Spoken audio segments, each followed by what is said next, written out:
Allahabad high court के जज यशवंत वर्मा ने सदर द्रौपदी मुर्मू को अपना इस्तीफा पेश कर दिया है। ये पेश रफत इनके खिलाफ बदउनवानी के इल्जामात पर जारी तहकीकात और पार्लियामेंट में इनकी बरतरफी की कार्रवाई के चंद दिन बाद सामने आई है।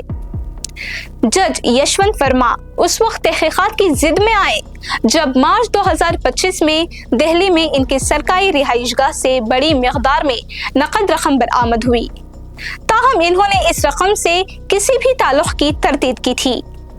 इनकी बरतरफी के लिए मुख्तलिफ जमातों की जानिब से पेश किए गए नोटिस को लोकसभा स्पीकर ओम बिरला ने मंजूर किया, जिसके बाद जजेस इंक्वायरी एक्ट 1968 के तहत 3 रुकनी तहकीकाती पैनल तश्कील दिया गया। तहकीकाती पैनल इस्तेगाजा के दलाइल सुन चुका है, जबकि जस्टिस वर्मा को 10 अप्रैल से 14 अप्रैल के दरमियान अपना दिफा पेश करना था।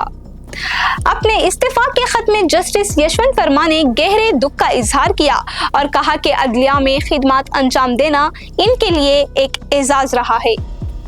इससे कबल सुप्रीम कोर्ट ने इनसे अदालती काम वापस लिया था और इन्हें दिल्ली हाई कोर्ट से इलाहाबाद हाई कोर्ट मुंतकिल कर दिया था। साथ ही हिदायत दी गई थी कि इन्हें कोई मुकदमा तफवीज ना किया जाए। कानूनी माहिरीन के मुताबिक अगर इनका इस्तीफा मंजूर हो जाता है तो वो पेंशन और रिटायरमेंट मुराआत के अहल रह सकते हैं, जो कि मवाखिज़े के जरिए बरतरफी की सूरत में मुमकिना तौर पर खत्म हो सकती है।